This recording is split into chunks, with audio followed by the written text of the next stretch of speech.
उपाध्यक्ष महोदय, मेरे विचार से इस तरह का बिल सरकार को नहीं लाना चाहिए था। मैं यह भी कहना चाहता हूं कि इस तरह का बिल, इस तरह का विधेयक इस सरकार को लाने का कोई अधिकार भी नहीं है।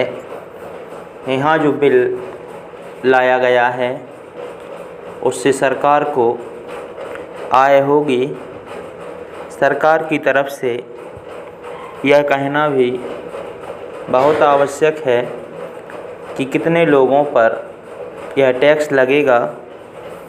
यह तो हो सकता है कि ठीक संख्या वे ना बता सकें, लेकिन कुछ संख्या तो इनको देनी ही चाहिए।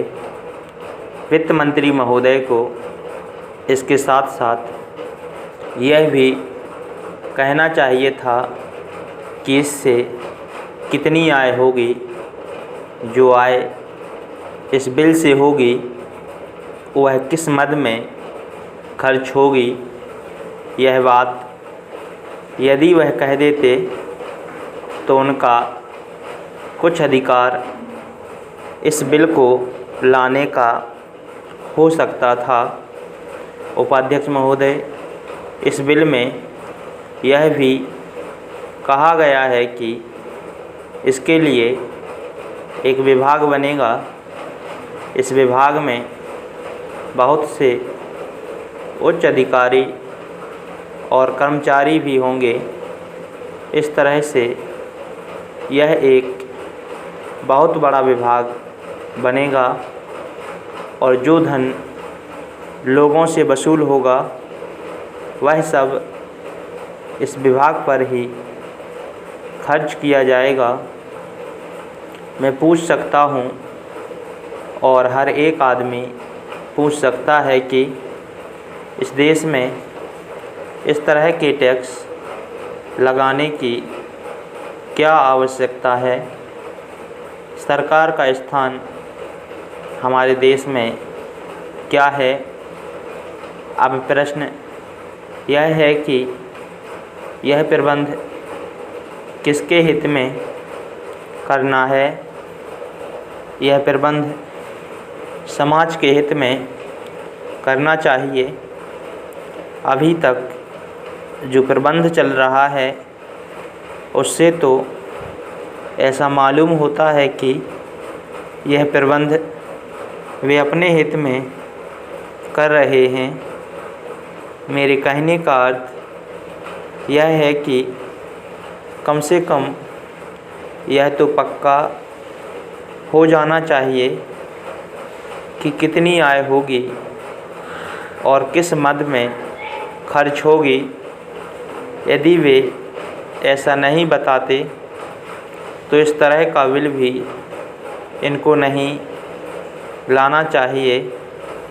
कुछ देशों में यह नियम है कि जितने महत्वपूर्ण कानून बनते हैं पहले उन पर जनता से वोट लिया जाता है।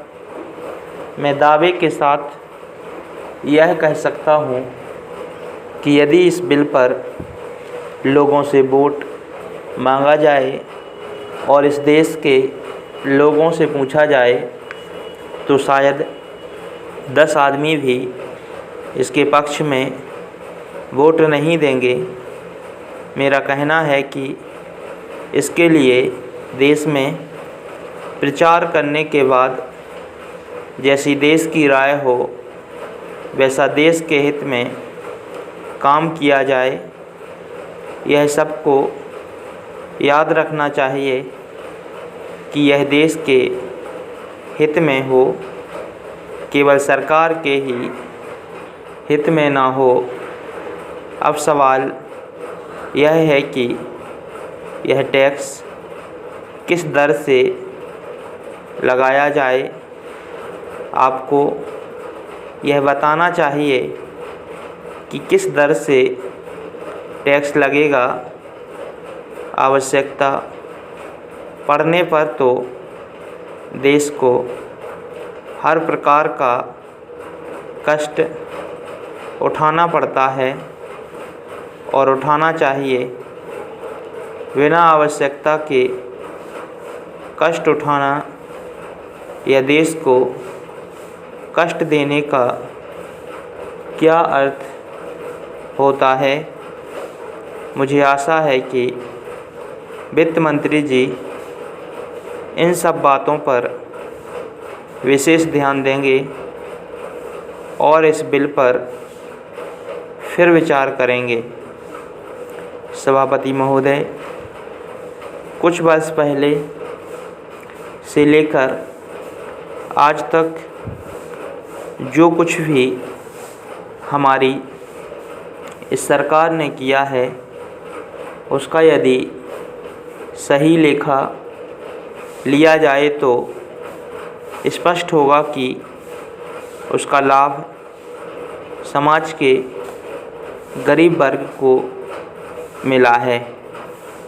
मैं यह नहीं कहता हूँ कि यह सारा काम पूरा हो गया है।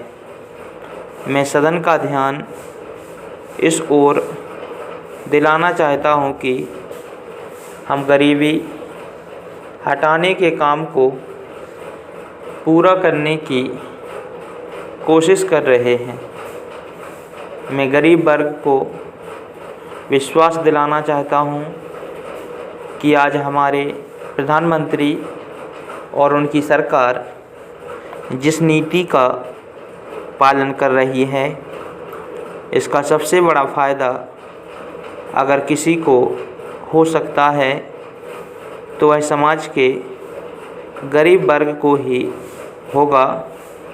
मैं आपसे निवेदन करना चाहता हूं कि आप हमारी सही नीति में समर्थन देने की कोशिश करें। हमारे विरोधी दल के सदस्य कहते हैं कि हम विदेशी नीति में इस प्रकार का समर्थन करते हैं, लेकिन जहाँ तक दूसरी नीति का संबंध है उसमें हम समर्थन नहीं करते। हमारे समाज में और हमारे इस देश में सोचने का तरीका इस तरह का नहीं होना चाहिए। एक जगह तो आप समर्थन करते हैं और दूसरी ओर बड़ा ही ज़ोरदार विरोध करते हैं। मैं आपको धन्यवाद देना चाहता हूं कि जहां तक विदेशी नीति का सवाल है उसमें आप समर्थन देते हैं। मैं यह पूछना चाहता हूं कि जहां तक दूसरी नीति का सवाल है, क्या आप देश की एकता बनाए रखने के लिए हमारी सरकार का समर्थन देने के लिए तैयार नहीं हैं। आज इस देश में फिर से लड़ाई झगड़े होने शुरू हो गए हैं। आप इस मोर्चे पर हमारा समर्थन करने के लिए तैयार नहीं हैं। मैं यह कहना चाहता हूं कि इन प्रश्नों पर आप अच्छी तरह से सोचें। आप विरोधी दल से ऊपर उठकर भी अपनी जिम्मेदारी भारत के लोगों के प्रति पूरा करने की कोशिश करें। वे आपसे भी आशा करते हैं कि आप सरकार की नीति के मामले में सही दिशा दें। आप यह विश्वास रखें कि अगर आप सही सलाह देने की कोशिश करेंगे तो हम उन्हें अवश्य स्वीकार करेंगे। हम में जो आप कमी समझते हैं कमज़ोरी समझते हैं वे भी आपके समर्थन से, आपके सहयोग से दूर की जा सकेगी।